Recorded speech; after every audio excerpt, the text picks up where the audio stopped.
Bienvenido a un nuevo contenido de Uninorte Co. No olvides suscribirte a nuestro canal.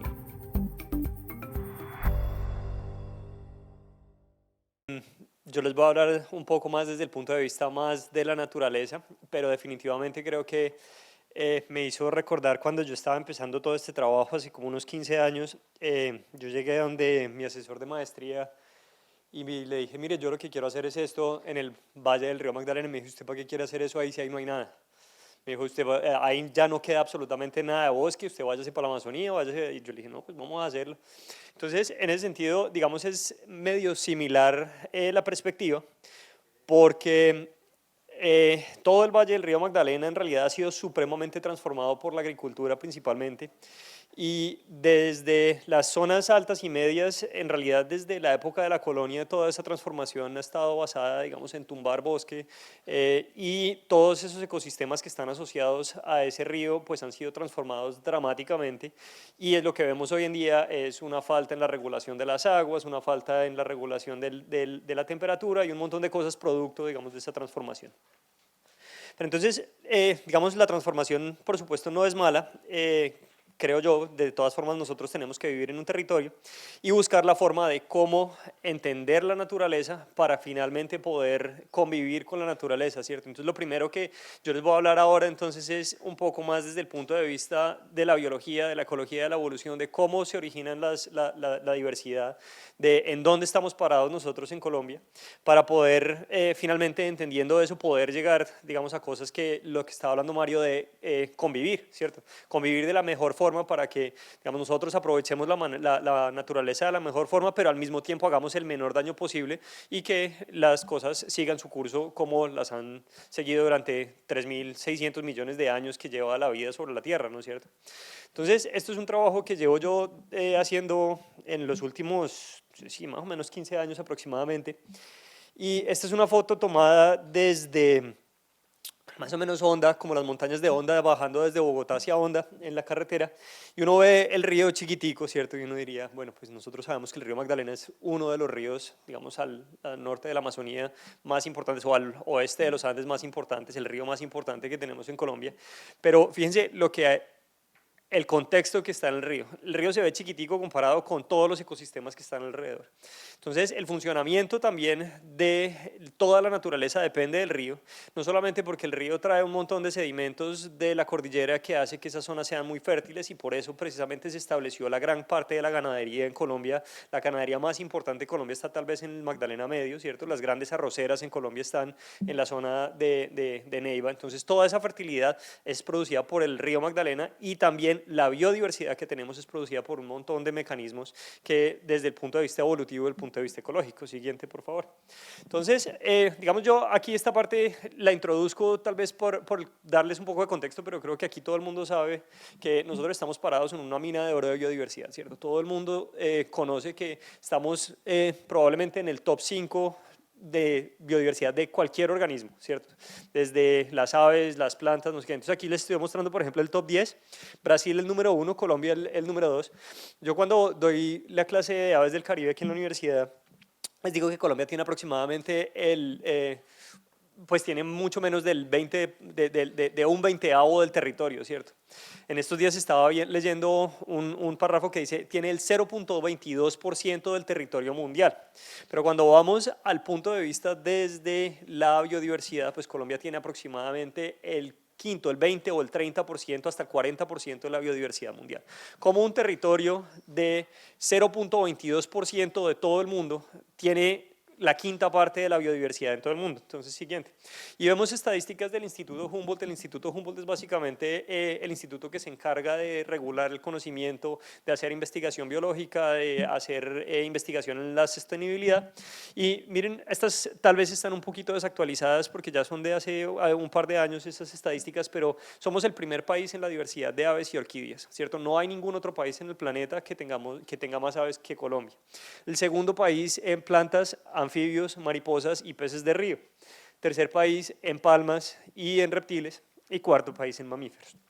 Entonces, volviendo otra vez al tema de que un territorio supremamente pequeño tiene una cantidad de biodiversidad, y hoy les voy a hablar específicamente de las aves porque pues es el tema que a mí me apasiona un poco, pero pues podría ser cualquiera de estos temas transversal, ¿cierto? Uno lo podría hacer para las plantas, podría ser para los insectos, para cualquier cosa, ¿cierto? Y más o menos, digamos, lo que les voy a hablar funciona para cualquiera de estos organismos, ¿cierto? Entonces, digamos, cuando uno empieza a ver, por ejemplo, mapas de cómo está distribuida la biodiversidad a nivel mundial, ¿cierto? O al menos en las zonas tropicales del Nuevo Mundo. Esto es un proyecto súper bonito de una... este es liderado por la Universidad de Duke, un profesor que se llama Stuart Pym en la Universidad de Duke.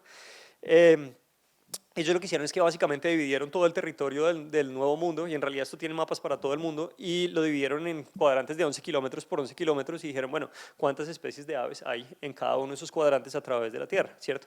Entonces, lo que uno ve aquí es básicamente, obviamente yo ya sabía que la Amazonía es donde más diversidad hay, ¿cierto? Pues toda esta parte roja aquí de la Amazonía indica que uno puede encontrar en ese cuadrante hasta 1000 especies de aves, y bueno, pues eso no me sorprende. Lo que sí me sorprende aquí, básicamente, y es lo que voy a llegar al final de la charla, es que cuando uno ve, por ejemplo, Colombia, que está ubicada acá, uno ve que Colombia y el río Magdalena en realidad tiene zonas en donde la diversidad es relativamente pobre, ¿cierto? Por ejemplo, esta costa de Perú es famosa por ser pobre porque es muy desértica, ¿cierto? Tiene muy poca lluvia. Entonces, se convierte en la pregunta en cómo un país que en realidad, cuando uno cuenta las especies en un sitio particular, llega a ser un país que es el primero o el segundo país más biodiverso en el mundo. Y para eso uno tiene que entender un montón de mecanismos biológicos, tanto desde el punto de vista evolutivo y desde el punto de vista ecológico también. Entonces, en general, la gente ha explicado la gran biodiversidad que hay en Colombia con la topografía que existe y por el movimiento de las placas tectónicas, el levantamiento de los Andes, la conectividad. Entonces uno se tiene que volver aproximadamente 60, 70, 80 millones de años a ver qué pasaba en Colombia, ¿cierto? Y qué es lo que vemos hoy en día. Lo que vemos hoy en día es esto básicamente. Estamos en Colombia, ¿cierto? Colombia tiene una vasta región amazónica que no está a más de 200 o 300 metros sobre el nivel del mar. Y aquí es donde empiezan a hacer las cosas interesantes. Tenemos una cordillera que, a diferencia de cualquier otro país andino en Sudamérica, cuando las Andes entran a Colombia, se divide en 3 cordilleras, que son la cordillera occidental, la cordillera central y la cordillera oriental.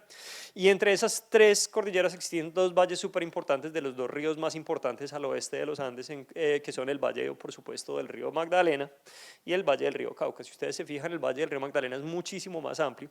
Entonces uno empieza a pensar qué pasaba hace 60 millones de años cuando los Andes no existían. Pues resulta que había especies de aves que vivían en toda Colombia, ¿cierto?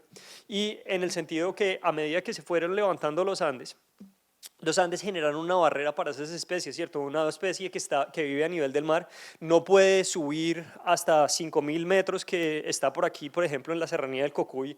La serranía sube hasta como 5500, 5700 aproximadamente. No puede subir hasta allá y conectarse con otras poblaciones. Entonces, una población que antes podía intercambiar individuos de un lado para otro sin ningún problema, ahora tiene un problema gigante que es una barrera para ese movimiento, y eso hace que en 20, 30, 40 millones de años esas especies o esas poblaciones que no se están conectando, finalmente van a acumular diferencias y se convierten en especies nuevas.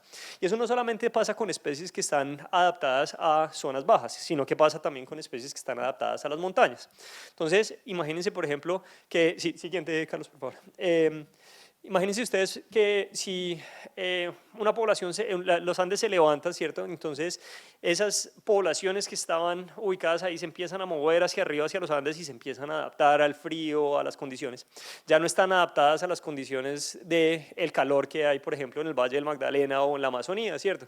Entonces ya estas zonas calientes se empiezan a volver también unas barreras, ¿cierto? Entonces la gente tradicionalmente ha explicado la alta diversidad que existe en Colombia es esa complejidad topográfica que hace que haya discontinuidades en las poblaciones. Entonces, como hay discontinuidades en las poblaciones, esas poblaciones se van acumulando diferencias a lo largo del tiempo y finalmente se convierten en nuevas especies. Entonces encontramos, por ejemplo, zonas aisladas con una cantidad de especies únicas como la Sierra Nevada de Santa Marta, ¿cierto? Encontramos también, por ejemplo, que la serranía del Perijá es bien particular. Encontramos también que la cordillera oriental es muy diferente a la cordillera central y la cordillera occidental, simplemente porque el Valle del Magdalena es supremamente profundo en términos biológicos y en términos ecológicos. Entonces, hasta el momento todo el mundo decía, ah, bueno, simplemente la geografía. ¿Qué pasa con la ecología? Y cuando uno empieza a pensar, por ejemplo, en las condiciones, digamos, en la topografía está asociada principalmente a las condiciones del clima, ¿cierto? El clima, a medida que yo me subo en la montaña, se vuelve más frío. A medida que me veo abajo de la montaña, me vuelvo más caliente. Si estoy en una zona, llueve más. Si estoy en otra zona, llueve menos. Esa complejidad topográfica genera, a su vez, siguiente, Carlos, por favor, una complejidad climática que para eso... Aquí debía haber puesto otra diapositiva, pero el caso es que, digamos, esa complejidad climática finalmente nos lleva a pensar en otros mecanismos que son los que regulan finalmente la biodiversidad. Y hoy les voy a hablar básicamente de estos 5 mecanismos que son los que nos hemos enfocado nosotros a través del tiempo en estudiar.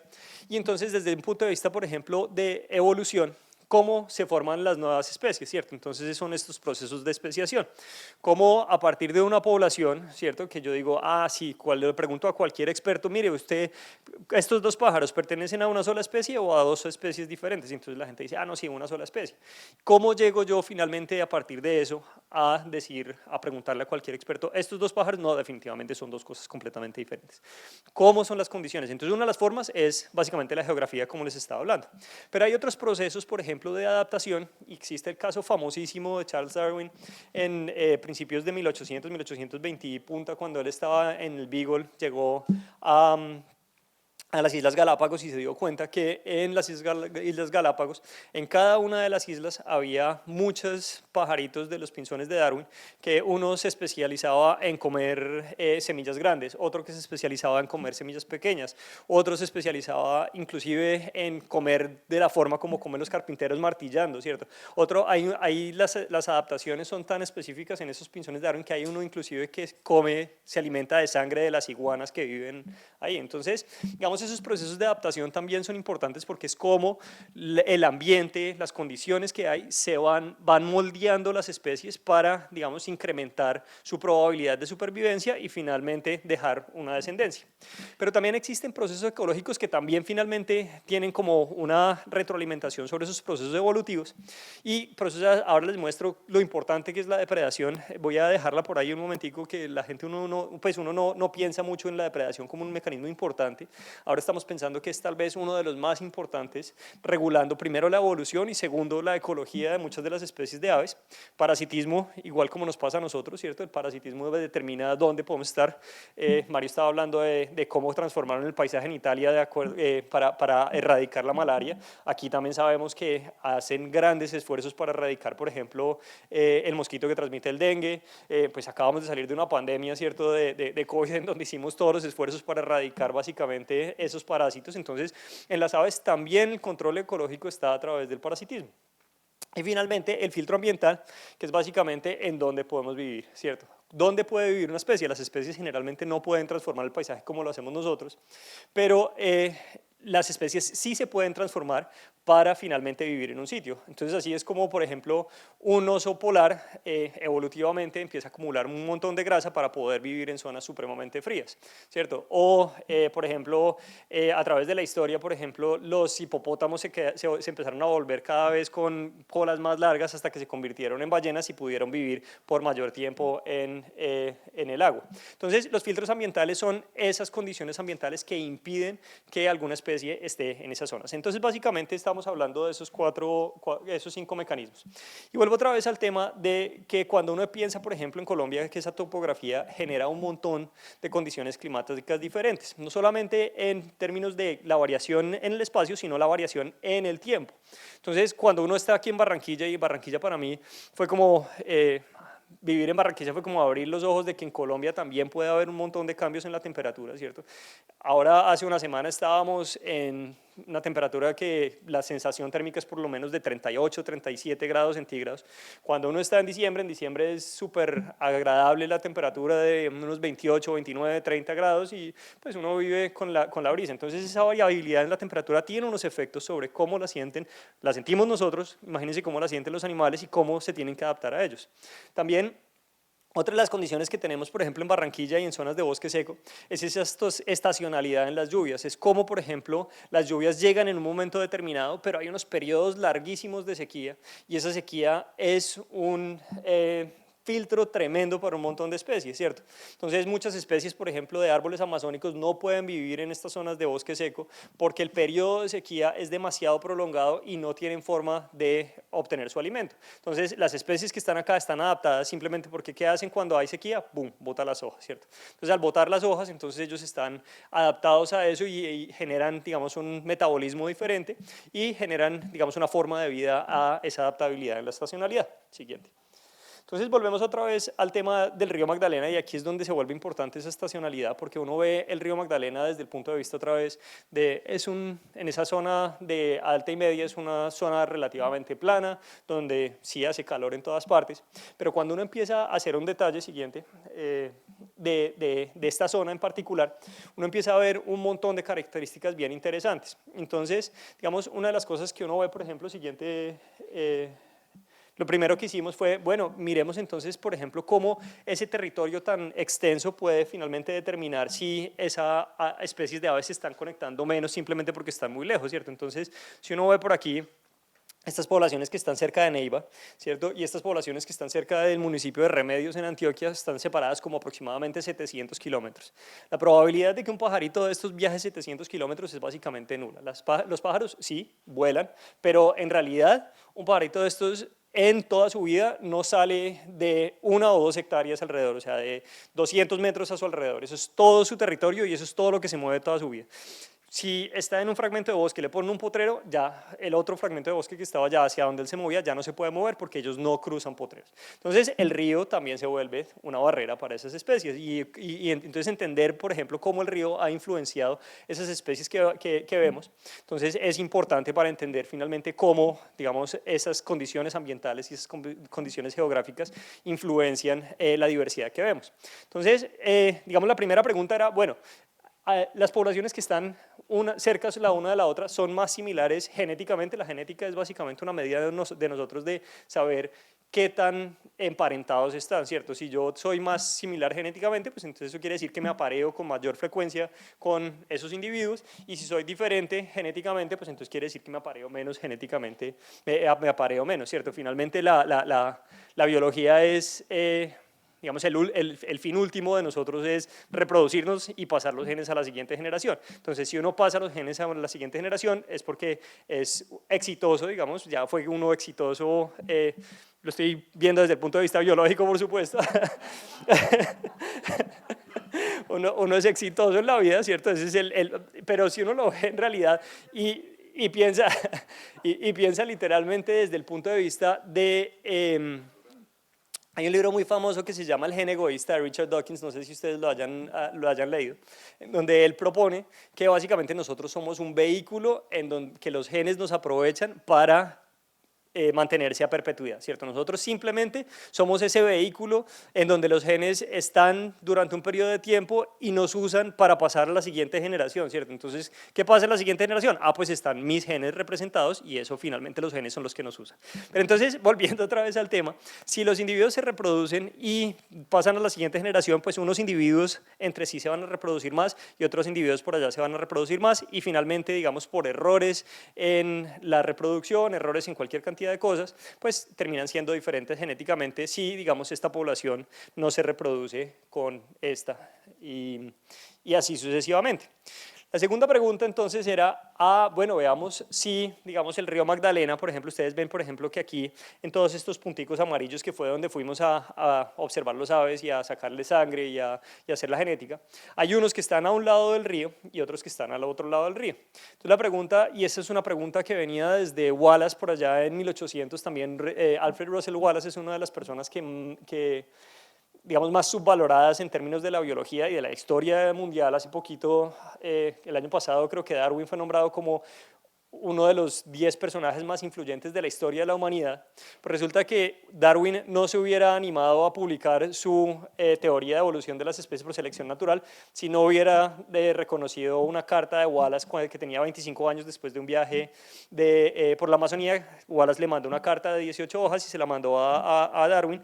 Darwin la leyó y le dijo, oiga, esto es lo que yo llevo 30 años estudiando, esto es lo que yo creo que tenemos razón, y ahí fue donde se animó. Darwin, si no hubiera sido por Wallace, no se hubiera animado finalmente a publicar su teoría. Pero la historia vuelve a porque Wallace en esos viajes por la Amazonía se dio cuenta, por ejemplo, que los ríos entre más en la cabecera estén, pues son más estrechos, y más hacia las zonas de la desembocadura pues son más amplios, y eso genera a que haya unas barreras más impermeables a las especies, ¿cierto? Una barrera, por ejemplo, de 20 o 30, pues eventualmente un pajarito puede pasar allá, 20 o 30 metros, pues puede pasar al otro lado, pero una barrera de 3 kilómetros es otra historia, ¿cierto? 3 kilómetros volando por encima del agua se vuelve completamente diferente. Entonces la pregunta es, si uno va, por ejemplo, aquí a Neiva, ¿cuántos han ido a Neiva? ¿Nadie? ¿Sí? En Neiva uno ve el río, la orilla al otro lado del río serán 100 metros, 50 metros por mucho. Ahora, ¿quiénes han ido, por ejemplo, a esta zona de Barranca Bermeja o Puerto Berrío? En esa zona el río tiene 1 kilómetro, 2 kilómetros de ancho aproximadamente, es bastante más ancho de lo que uno ve aquí en Barranquilla. Entonces, digamos, en ese sentido la barrera va a ser mucho más impermeable en esta zona porque pues, los pajaritos no se pueden mover hacia el otro lado. Entonces, la primera pregunta es siguiente, ¿qué pasa con eso? Y la respuesta es, bueno, los pájaros se mueven en realidad y se mueven un montón, porque no encontramos ninguna diferencia en lo absoluto, al menos en estas distancias genéticas. Entonces aquí, en este eje Y, es básicamente distancia genética entre un par de poblaciones, que es cada punto, un par de punticos de esos amarillos que estaban, y esto aquí está la distancia geográfica. Entonces uno esperaría básicamente que a mayor distancia geográfica, más diferentes serían ese par de poblaciones, y resulta que no. Tal vez en esta especie un poquito, pero no mucho. Y lo otro que ustedes están viendo, por ejemplo, en puntos grises y en puntos negros, es comparando una ribera con la otra ribera, ¿cierto? Si el río generara una barrera, pues uno pensaría que las comparaciones de poblaciones que están en riberas opuestas, tuvieran una mayor diversidad genética, una mayor distancia genética que poblaciones que están en la misma ribera, que se pueden conectar más, y resulta que no, ustedes ven una mezcla ahí completa. Entonces, digamos, en ese sentido no encontramos evidencia que el río estuviera funcionando como una barrera eficiente para la formación de especies, ¿cierto? Pero aquí es donde se pone interesante la situación, y es que cuando uno ve, por ejemplo, el río, y lo ve desde el punto de vista ambiental, entonces esta zona del Valle del Río Magdalena tiene unas características muy particulares. Si uno ve, por ejemplo, aquí está la cordillera oriental, esta es la parte más alta de la cordillera oriental, aquí está la cordillera central, y lo que ustedes están viendo en el fondo en colores son lluvias anuales. En promedio, cuánto llueve en una zona particular, de un cuadrante de 1 kilómetro por 1 kilómetro. Cosas más rojas es llueve menos, cosas más azules llueve más, pues por supuesto esto es básicamente inundación, ¿no es cierto? El Chocó es el sitio más húmedo donde más llueve en el mundo, tal vez, digamos, año a año, digamos, brinca entre Lloró en Chocó y Hawái, pero estamos ahí, o sea, 11 metros de agua al año, eso es una barbaridad. Pero el punto es que cuando ustedes ven, por ejemplo, aquí el Valle del Río Magdalena, esta zona es una zona supremamente seca, muy similar a lo que tenemos en Barranquilla, ¿cierto? Esta zona de aquí es bastante más húmeda, muy similar a lo que uno ve en la mayor parte de la Amazonía. Y entonces, lo que uno empieza a ver, por ejemplo, es que eso tiene un efecto sobre los bosques que hay, ¿cierto? Cuando uno en la zona norte, en el bosque húmedo tropical, o en la zona del bosque húmedo tropical, ve un bosque que es muy impermeable a la luz, ¿cierto? Bastante más húmedo, unas condiciones muy diferentes a lo que vemos aquí en Barranquilla. Entonces arriba, por ejemplo, el Valle Medio del Magdalena es similar a la Amazonía, mientras que el Valle Sur, o la parte alta del Magdalena, es muy similar a lo que vemos aquí alrededor de Barranquilla. Y esas son condiciones ambientales que parecen triviales, pero son muy diferentes y las especies perciben muy diferente esas condiciones. Hay gente que se ha dedicado a hacer comparaciones, por ejemplo, en el tamaño de los insectos. Entonces, sí, es que los insectos son más grandes en el bosque húmedo que en el bosque seco. En la cantidad de hongos, en la cantidad de un montón de cosas, y la gente se ha dado cuenta que eso cambia. Entonces, la siguiente pregunta obvia era, bueno, entonces las especies se están adaptando a un lado y al otro. Entonces preguntamos, bueno, no, ahora no comparemos, por ejemplo, si la diferencia, la distancia geográfica o si está en una ribera u otra son las que hacen la diferencia genética, sino preguntemos si es la diferencia en la cantidad de lluvias la que hace la que va a explicar finalmente la distancia genética de las especies, y nuevamente encontramos que no. Entonces, esto tiene su explicación y la cosa se va poniendo más interesante. Entonces, aquí ustedes ven, por ejemplo, que tal vez nuevamente para devuélvase un momentico, Carlos. Tal vez para esta otra vez hay un poquito de diferencia, pero en realidad no hay mucha diferenciación genética entre las poblaciones de esas especies. Pero entonces a mí me quedó sonando todavía el tema y me puse a pensar y dije, tal vez la cosa la estamos mirando desde el punto de vista que no es, ¿cierto? Estamos mirando una genética dentro de la genética hay cosas que evolucionan un poquito más rápido, cosas que cambian un poquito más lento y ese tipo de cosas. Estamos viendo cosas que en realidad no son importantes para esa expresión de cómo las especies usan el territorio, ¿cierto? Entonces, ustedes se fijan, por ejemplo, lo que les hablaba ahora, que las especies se alimentan de insectos, van a encontrar unos insectos más grandes a un lado o unos insectos más pequeños a otro lado, van a encontrar más insectos a un lado, van a encontrar menos insectos y sobre todo, por ejemplo, en estas dos especies, que son dos especies que están aquí también en Barranquilla, pero están distribuidas en toda la parte del Valle del Magdalena y fíjense que estos jacamares son súper interesantes porque son como un colibrí pero gigante, pero ellos no se alimentan de néctar sino que se alimentan de insectos y lo que hacen es que están parados en una rama, los ve uno al borde del bosque, parados en una rama y todo el tiempo salen, cogen una mariposa y vuelvan. Son tan importantes en alimentarse de insectos que se cree y hay hipótesis que dicen que estos están determinando finalmente cómo evoluciona el color de las mariposas a través de la depredación, ¿cierto? Entonces nos pusimos a pensar y dijimos, bueno, vamos a medir la morfología, vamos a medir a ver cómo cambia la morfología, el tamaño del pico, el tamaño del ala, el tamaño del cuerpo. Y aquí fue donde encontramos una cosa bien sorprendente. Y es que si ustedes miran, por ejemplo, aquí, cada uno de estos es un individuo que fue capturado en un sitio en donde la precipitación anual cambiaba desde muy seco hasta muy húmedo, ¿cierto? Entonces, desde muy seco hasta muy húmedo. Miren ustedes, por ejemplo, para este trepador, que se llama Siphorhynchus susurrans, el promedio del tamaño corporal, digamos, en un bosque seco es aproximadamente unos 36, 37 gramos, más o menos. Cuando uno se va al otro extremo, al bosque húmedo, son como 50 gramos. Es como decir, por ejemplo, que si en Barranquilla la gente pesa en promedio 60 kilos, en Leticia la gente pesa en promedio 90 kilos. Eso es una diferencia, una barbaridad, ¿no es cierto?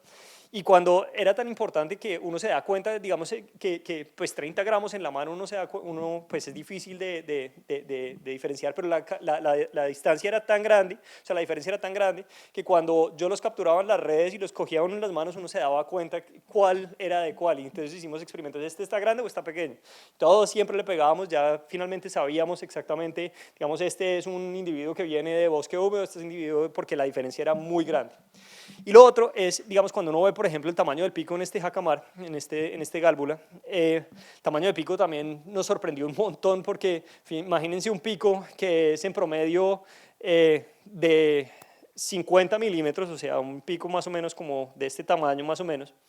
Cuando uno llega al bosque húmedo es la mitad, ¿cierto? Entonces como si en Barranquilla otra vez los individuos tuvieran unos brazotes así largotes o la gente tuviera un brazotes largotes y el otro lado tuviera unos bracitos la mitad de largo. O sea, de verdad el tamaño es una barbaridad, entonces eso ya estamos pensando, por ejemplo, en que cómo se ve reflejado eso en la genética, ¿cierto? Pero, digamos, esas condiciones son cosas que uno está viendo reflejadas en términos de la ecología, de qué se alimentan, de cómo se alimentan y ese tipo de cosas, ¿cierto? Pero de ahí a que haya una diferencia en que yo prefiero aparearme con el que está más gordito o con el que está más flaquito o el que es más narizón o el que es menos narizón, pues uno tiene, ¿cierto? Uno tiene que finalmente empezar a entender cómo es el sistema de apareamiento de las especies.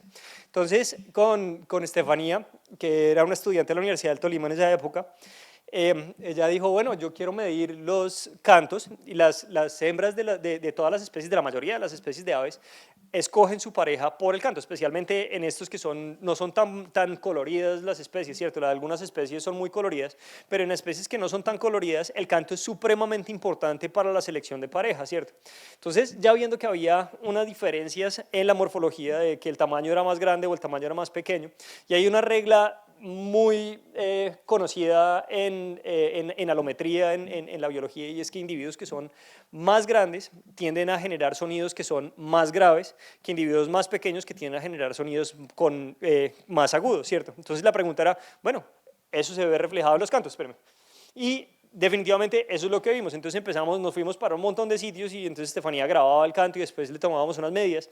Fíjense que definitivamente hay una relación, ¿cierto? Hay una diferencia, ¿cierto? En donde aquí estos son medidas compuestas de diferentes cosas de canto, de qué tan grave, qué tan agudo, cuántas notas canta, o un montón de medidas, pero lo importante es que fíjense ustedes que cambia definitivamente con la precipitación. O sea, la precipitación uno puede predecir dónde está, cómo va a cantar un individuo. Entonces, después uno puede empezar a preguntarle a las hembras y haciendo experimentos uno les puede preguntar, bueno, ¿usted le gusta este canto o no le gusta este canto, cierto? Entonces, ¿cómo hacemos eso? Entonces, las hembras, por ejemplo, de una zona, cierto, uno va andando por el bosque y ve un individuo y entonces tenemos grabados muchos individuos, los tenemos con un parlante en la cintura, y cada vez que uno ve un pajarito por allá le pregunta, pone un sonido y le pregunta, ¿usted reconoce este sonido como suyo? ¿Usted le gusta ese sonido o no le gusta? Y la forma de reconocerlo, de que sabemos que lo reconoce, es que si lo reconoce como suyo propio, es que se va a acercar muchísimo al parlante. Y si no, entonces se queda por allá y lo ignora básicamente. Entonces todas esas señales nos van a indicar básicamente cómo está esos individuos reconociendo si son de su propia especie o si no, ¿cierto? Entonces, si yo soy gordo, entonces yo me prefiero aparear con los gordos, y si yo soy flaco, me prefiero aparear con los flacos, o lo mismo, digamos, con un narizón.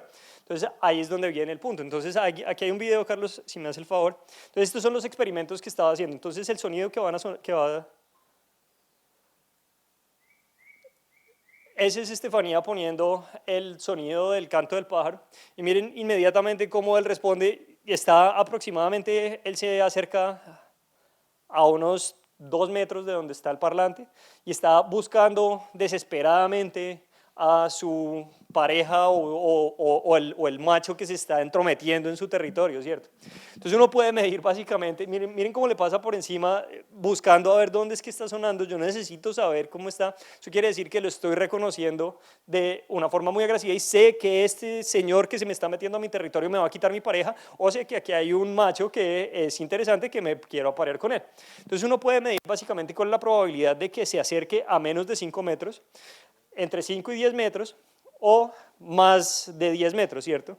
Cuando ustedes ven, por ejemplo, lo que encontramos fue que la probabilidad de que los individuos de bosque húmedo se acercaran muchísimo más cerca es mayor que los individuos de los bosques seco.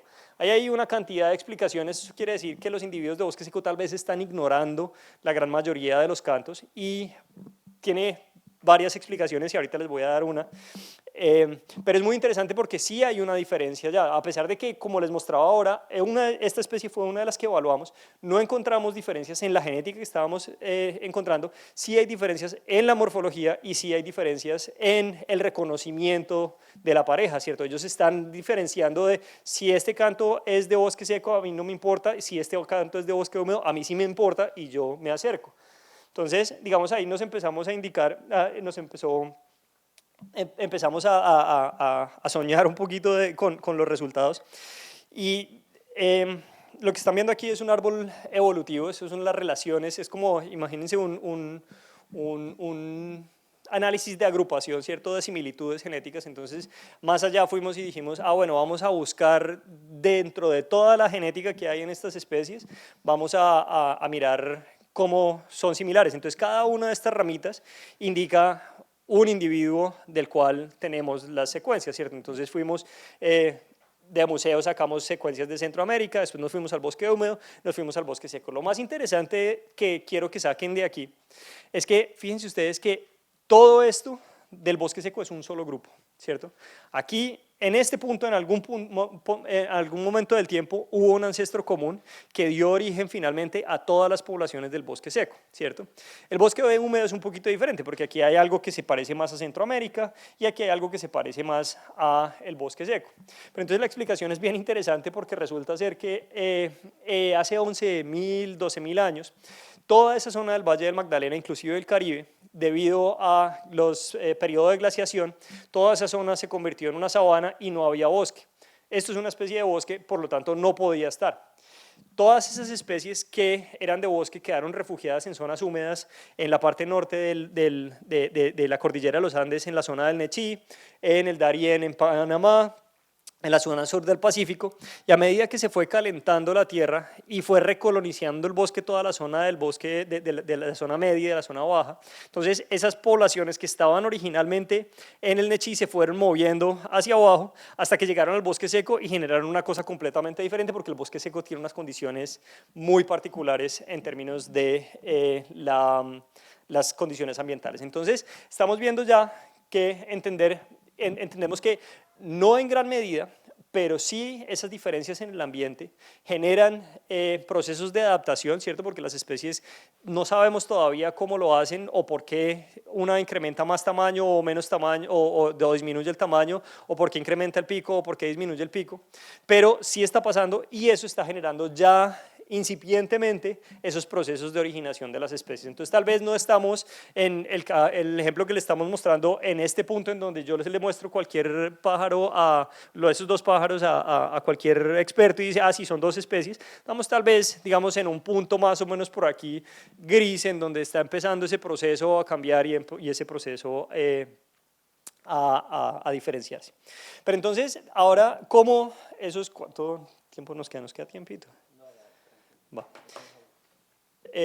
Bueno, entonces, devuélvase un segundito, por favor. Entonces, digamos, hasta ahí ya vamos en que el Valle del Magdalena y esas dos zonas del Valle del Magdalena están influenciando procesos evolutivos, pero entonces ahora queríamos ver más allá cómo influencia esos procesos ecológicos que les había hablado, de predación, parasitismo y filtro ambiental.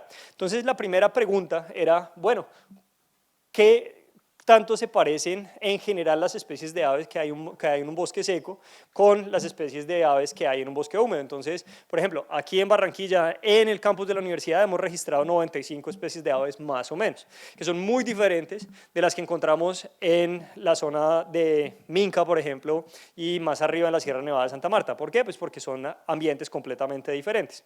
Entonces, la pregunta era, bueno, esa diferencia en las lluvias que hay en el Valle del Magdalena genera diferencias iguales a, digamos, una montaña, por ejemplo, o otras condiciones dramáticas como, por ejemplo, el mar versus la tierra, ¿cierto? Entonces, lo que hicimos fue, otra vez en estos mismos sitios, entonces aquí está el mapa del río Magdalena, de esas zonas medias altas y medias del río Magdalena. Fíjense aquí, toda esta zona es lo que llamamos bosque seco, toda esta zona es lo que llamamos el bosque húmedo, y aquí es esta línea punteada es lo que la gente ha llamado esa transición entre bosque seco y bosque húmedo. Eso es más o menos, digamos, cuando las especies dejan de botar las hojas versus cuando las especies mantienen las hojas durante todo el año, ¿cierto? Más o menos está por ahí esa zona. Entonces nos fuimos yendo del sur hacia el norte y aquí contábamos todas las especies de pájaros que veíamos, aquí también, aquí también, aquí también, hasta que llegamos acá y nos preguntamos, bueno, ¿qué tan similar son? Entonces lo que ven aquí en este punto es, fíjense que aquí estoy representando exactamente en los colores el mapa. Entonces, cosas que están por aquí abajo son de bosque seco, cosas que están por aquí arriba son de bosque húmedo. Y lo más importante que quiero que vean es que, fíjense por el momento en los puntos negros, porque el resto de los puntos son otras cosas que no quiero tocar en este momento, pero los puntos negros les indican a ustedes si esta y esta están muy cercanamente muy cerca en esa figura, quiere decir que son muy similares en las especies de aves, ¿cierto? Si yo estoy aquí, cuento cuáles especies de aves hay, me muevo para este otro sitio, cuento cuáles especies de aves y comparo en proporción cuántas hay, pues es una proporción bastante alta. Pero si están muy lejos, ¿cierto? Por ejemplo, estas dos, pues eso quiere decir que son completamente diferentes. Y les quiero llamar la atención, por ejemplo, de estas dos localidades, las 5 y las 6, por ejemplo.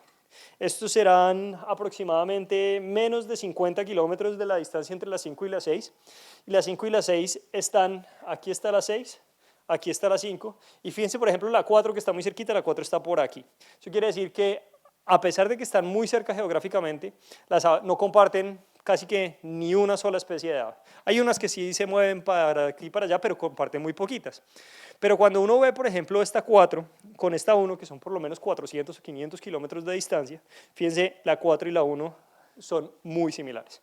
Entonces, lo que estábamos viendo antes, que genera diferencias en las poblaciones de las especies, genera diferencias también en general cuáles especies hay, ¿cierto? Entonces, no es que yo me vaya diferenciando un poquito para aquí, un poquito para acá, un por aquí, sino que voy por aquí, todo esto se parece muchísimo, llega un punto aquí en donde ¡buf!, cambio y ahora todo se parece a eso de para arriba, ¿cierto? Entonces, eso... hay un señor Clemens por allá en 1914, que decía básicamente que la naturaleza se movía como un organismo en general, ¿cierto? Es como hipótesis de Gaia, ¿cierto? Del Capitán Planeta y ese tipo de cosas, en donde llegaban la gente se burló de él porque decía, ¿qué se está hablando? Y que los ecosistemas en general llegaban a un clímax, ¿cierto? Y no importa en qué zona estuviera, del mundo estuviera, si estaban en las condiciones climáticas similares, llegaban exactamente a ese mismo clímax. Y es exactamente lo que estamos viendo aquí, ¿cierto? El bosque seco, no importa dónde esté, es igualito a un bosque seco, o sea, una población que está en bosque seco aquí es igualita a la que hay por allá. Y una población que hay en bosque húmedo por aquí es igualita a la que hay en bosque húmedo por allá. Pero entonces ahora tratamos de explicar por qué pasa ese tipo de cosas. Y lo primero es que les prometí contarles un poco más de la depredación. Y en realidad la depredación de los adultos es muy baja. En las aves la depredación de los adultos casi que no corresponde a una gran cantidad de muertes, excepto por los gatos domésticos. Pero bueno, es otra historia de otro día. Pero en los nidos es otra historia. Entonces aquí es con mucha frecuencia ver uno de estas imágenes en donde está la pobre palomita en la mitad del día incubando sus nidos y llega una tropa de micos, la saca, se le come sus huevos y sale y se va. O digamos salieron a alimentarse los padres, dejaron los huevos desatendidos y llegó un carrequí y se les comió los huevos. Hoy en día no hay mucha información de cuántos nidos se comen o cuántos nidos son exitosos o que no son depredados en bosque seco, pero en bosque húmedo la indicación en Perú, por ejemplo, nos está diciendo que de 100 nidos que ponen las aves, solamente 5 son exitosos y solamente 5 se llegan a pasar desde huevos hasta pichones hasta salir a ser adultos. Y básicamente porque se los comen o las culebras o los micos o cualquier tipo de cosas, ¿cierto? Entonces, siguiente, Carlos, por favor. Entonces empieza uno a pensar, por ejemplo, bueno, ¿será que es que esto es algo que me llegue a mí explicar por qué son tan diferentes las especies de aves en un sitio a otro? Y resulta que cuando uno empieza a pensar, por ejemplo, fíjense que en el bosque húmedo uno encuentra cualquier cantidad de depredadores de nidos, tucanes, micos, aves rapaces, otras aves, serpientes. En un estudio que estamos haciendo en Perú, encontramos que el 70% de las depredaciones en un bosque de tierra baja son hechas por una sola especie de serpiente. A pesar de que hay 50, 60 especies de serpientes en ese sitio, una sola es responsable por el 70% de las depredaciones. Entonces las serpientes son súper importantes. Los roedores marsupiales, entonces ustedes empiezan a ver que hay una gran cantidad de cosas que se quieren comer a los nidos. Cuando llega uno al bosque seco, pues tal vez no, ¿cierto? No hay tantas cosas porque no hay micos, no hay tucanes, hay muchísimas menos serpientes. Y entonces también empieza a pensar uno, por ejemplo, en cómo son esos nidos. Fíjense ustedes, por ejemplo, aquí, Carlos, si me pone el de arriba otra vez, porfa, bueno, ahí nos lo perdimos, pero es que ahí empieza, bueno, entonces las aves hacen nidos de diferentes formas y una de las formas es que los hacen dentro de cavidades y esas cavidades pues obviamente son más difíciles de encontrar por los depredadores y pues son menos depredados. Fíjense ustedes, por ejemplo, ahí se demora un momentico, pero aquí está llegando el pájaro, ¿cierto? Aquí llega, es un trepador que encontramos aquí y el nido está allá abajo, se metió y ¡bum!, se desapareció, ¿sí o no? Entonces ellos esconden sus nidos, hay unos que los hacen en termiteros también, entonces, o en avisperos, cerca de avisperos, protegiéndolos también de depredación. Y aquí vemos, por ejemplo, otro tipo de nido que son de copas, son supremamente expuestos que, pues, o sea, yo que soy malísimo para encontrar nidos y me los encontraba todo el tiempo, yo iba con un amigo que es especialista buscando nidos y él encontraba uno cada 10 pasos y yo solamente encontraba estos nidos de copas. Pero entonces, si los encuentro yo, pues cómo no los va a encontrar un depredador o cualquier otra cosa que esté queriéndose alimentar. Entonces, la pregunta es, bueno, ¿será que en bosques húmedos predominan este tipo de nido de copa, de cavidades y de domos que son más protegidos y, digamos, en bosque seco puede probablemente predominar otro tipo de nidos? Y lo que encontramos es básicamente eso es lo que pasa. Cuando medimos la cantidad de especies que tienen nidos de cavidades en un bosque húmedo, por ejemplo, es bastante más alta que lo que es en un bosque seco. Y los nidos de copa definitivamente en un bosque seco son mucho más predominantes que en un bosque húmedo, ¿cierto? Entonces los nidos de copa en realidad no son tan predominantes en esas zonas de bosque húmedo, probablemente por esa alta depredación, ¿cierto? Pero ¿qué hace que esos nidos de copa sean tan predominantes en las zonas de bosque seco? Resulta que hay otra historia siguiente que está relacionada con el filtro ambiental siguiente, y es que uno está pensando, por ejemplo, en que el bosque seco y el bosque húmedo está principalmente diferenciado por la cantidad de lluvia que cae o por esos periodos de sequía. Pero uno nunca piensa, por ejemplo, en cómo varía la temperatura dentro del bosque. Y entonces medimos la temperatura dentro del bosque durante 2 años, ¿cierto? Entonces aquí está, por ejemplo, un medidor de la temperatura dentro del bosque y empezamos a preguntarle, pues él guardaba la temperatura cada 3 minutos, a cada 4 minutos, ya no me acuerdo cada cuánto tiempo era, pero fíjense por ejemplo que en promedio, si uno durante esos 2 años, la temperatura ambiental fue muy similar, 24.9 en un bosque húmedo, 25.9 en un bosque seco, pues uno dice, bueno, pues 1 grado centígrado no es tan diferente. Cuando uno ve la variabilidad en la temperatura a mediodía en un bosque seco, en la temporada seca puede llegar casi a 40, 42 grados centígrados, dentro del bosque donde está la sombra, ¿cierto? En el bosque húmedo en realidad no tanto. ¿Qué influencia tiene eso sobre los nidos? ¿Cómo ellos pueden llegar a sobrellevar ese tipo de condiciones ambientales? Y resulta ser que hay otros estudios también de un amigo de ICESI que se ha dedicado a estudiar cómo es la fisiología en la regulación térmica y pues una cantidad de experimentos súper interesantes y he encontrado que en realidad los adultos son supremamente buenos regulando la temperatura, ellos pierden calor por el pico, las plumas son súper buenas aislantes del calor, ¿cierto? Se pueden mover, por ejemplo, debajo de la sombra, pueden abrir el pico, pueden jadear, entonces en realidad el calor no es que afecte mucho a los adultos, pero en los nidos es otra historia completamente diferente, porque a pesar de que las aves son organismos de sangre caliente, durante las primeras etapas no lo son y dependen de la temperatura ambiental y por supuesto de la temperatura que le está transfiriendo la madre o el padre a esos huevos, ¿cierto? Entonces aquí ustedes ven, por ejemplo, miren, aquí hay un incubando, por ejemplo, dentro de un nido, está incubando ahí, pero ¿qué pasa, por ejemplo, si yo me salgo y la temperatura sube a 50 grados, pues voy a matar al pájaro, ¿cierto? Porque la temperatura es demasiado para el pobre pichoncito que está en la mitad del nido. Entonces, pues nos preguntamos, bueno, ¿qué pasa en los nidos? Y lo que hicimos fue, empezamos a buscar nidos por todas partes y le pusimos un medidor de la temperatura a cada uno de estos huevos y un medidor de temperatura y empezamos a rastrear cómo variaba la temperatura dentro del nido versus cómo variaba la temperatura fuera del nido. Entonces, el resultado fue alucinante. De verdad que esto es uno de los resultados más impresionantes que nosotros hemos tenido, porque todavía no entendemos cómo carajos lo hacen, pero cuando uno ve aquí, por ejemplo, estos son muchos nidos que medimos cuál es la temperatura dentro del nido versus cuál es la temperatura 10 centímetros afuera del nido. Fíjense que la variabilidad es básicamente 2 veces mayor fuera del nido en un bosque seco, y es muchísimo menor la variabilidad dentro del nido. Cuando uno se va al bosque húmedo, la variabilidad en la temperatura ambiental es muchísimo más bajita, ¿cierto? Comparen esto, pero la variabilidad en la temperatura del nido es exactamente la misma. Entonces eso quiere decir que de alguna forma esas especies que están llegando a ese bosque seco y están llegando a soportar esas temperaturas supremamente altas a mitad del día o que se baja mucho la temperatura al final de la noche, pues de alguna forma, no sabemos si es por el posicionamiento del nido o por cualquier otra cosa, están regulando esa variabilidad, están disminuyendo esa variabilidad y pueden llegar a soportar esas temperaturas de alguna forma. Ahora seguimos con la investigación para poder entender por qué, cómo lo hacen y cómo lo cómo seguimos. Entonces, finalmente llegamos al último mecanismo, que es el parasitismo. Entonces, lo otro que nos imaginamos es, bueno, pues las especies que están en bosques húmedos, estamos hablando, por ejemplo, de malaria, y específicamente esto es malaria aviar. En esas zonas de bosque húmedo, pues llueve más, ¿cierto? Se inunda más, zonas que son más pantanosas en general, porque simplemente hay mayor disponibilidad de agua.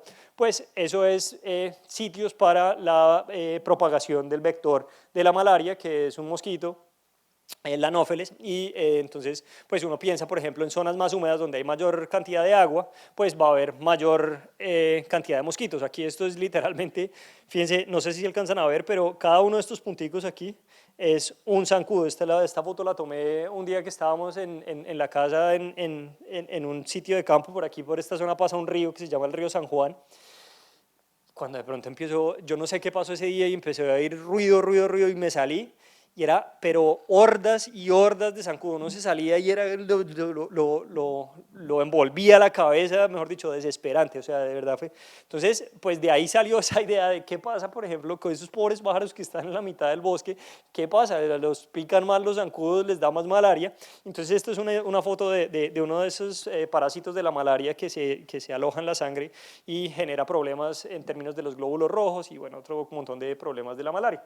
Entonces, bueno, nos fuimos para un montón de sitios otra vez y con un montón de especies, y sorprendentemente parece ser que la respuesta es más idiosincrática de la especie, ¿cierto? Dependiendo de si la especie está más cercanamente asociada al agua o si está menos cercanamente asociada al agua, pues la respuesta en la cantidad de parásitos es diferente. Entonces aquí, por ejemplo, lo que están viendo aquí es la prevalencia de malaria. Entonces, por ejemplo, de 100 individuos, ¿cuántos individuos tenían presencia de malaria, cierto? Entonces aquí, por ejemplo, en un bosque húmedo, en esta especie que se llama Manacus puede ser hasta el 50% de los individuos estaban infectados de malaria. Y fíjense que aquí en el bosque seco el 60 o el 70% de los individuos estaban infectados de malaria. Pero cuando ustedes se van para el bosque húmedo, pues en realidad es bastante menor, ¿cierto? Hay cosas que no tienen absolutamente nada de malaria, o hay cosas por aquí, digamos en el bosque seco, que no hay absolutamente nada de malaria. Entonces ese parasitismo, al menos digamos en la sangre, parece no ser tan importante para la regulación de la biodiversidad. Entonces,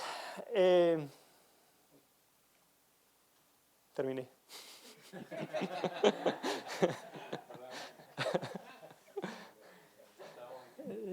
Aquí está, la 34.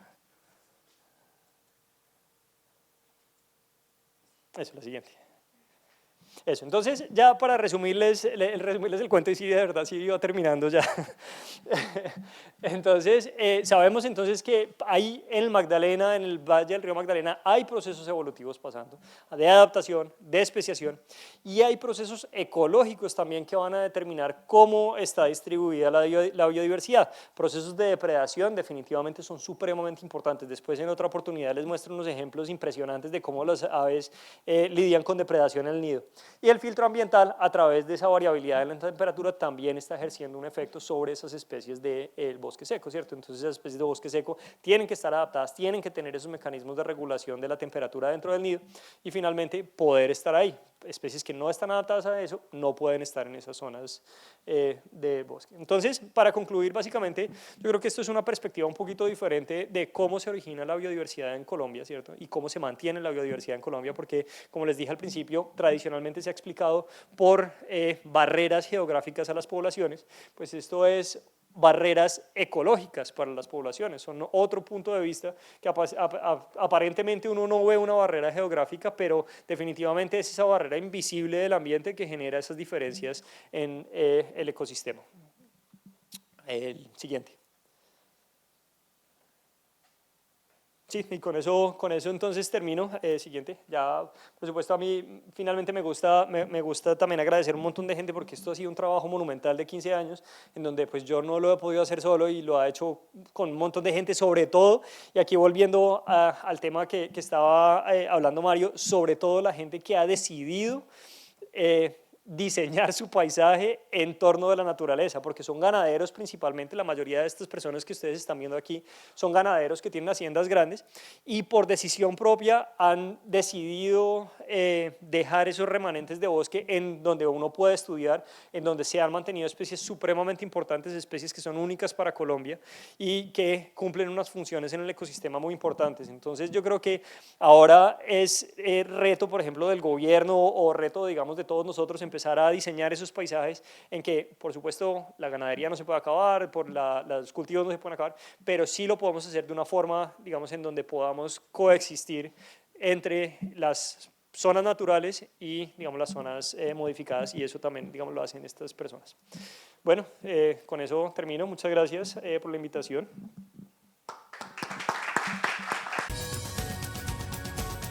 Los siguientes contenidos de Uninorte.co te pueden interesar. No olvides suscribirte a nuestro canal.